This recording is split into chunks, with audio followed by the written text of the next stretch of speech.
Cordiale saluto gentili amici e amiche, la visione all'ascolto, edizione flash del nostro audio-video giornale.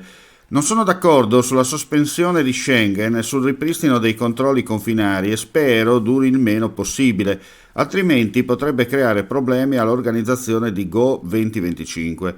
È l'ammonimento lanciato dalla ministra slovena della cultura Asta Vrečko in un'intervista rilasciata a un quotidiano locale.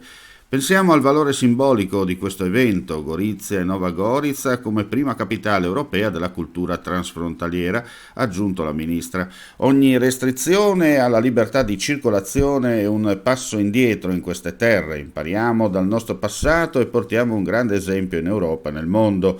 La sospensione di Schengen, ha poi illustrato la ministra, rappresenta un doppio pericolo. Da una parte, se tale regime dovesse protrarsi, porrebbero molti problemi sia ai visitatori che agli artisti stranieri, nonché all'effettivo svolgimento di eventi congiunti nella zona di confine.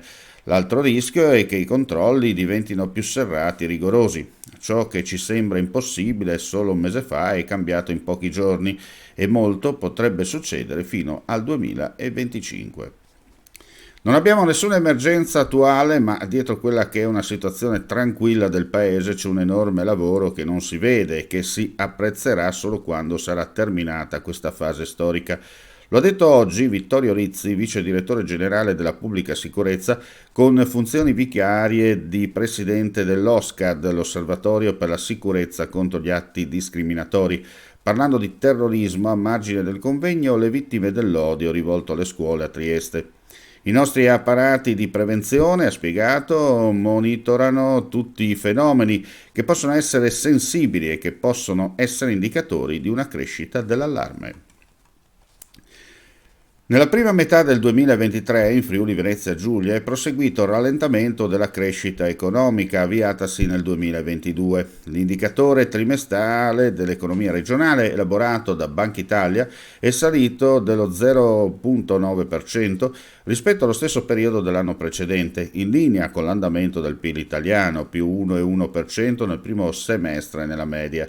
E quanto emerge dall'aggiornamento congiunturale sull'economia del Friuli Venezia Giulia presentato oggi nella sede di Trieste della Banca d'Italia. E ora un servizio. Assessore Rosolena, oggi una delibera approvata dalla Giunta che tiene all'istruzione.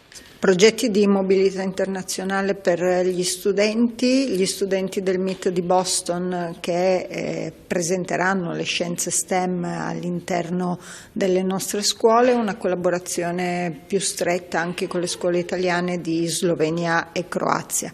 È un progetto di internazionalizzazione che portiamo a favore dei nostri istituti scolastici che ha come capofila l'Uccelli Istituto. Grazie per la visione all'ascolto, ulteriori news come sempre sul nostro sito friulitv.net. Non resta che augurare a tutti voi un buon proseguimento di giornata.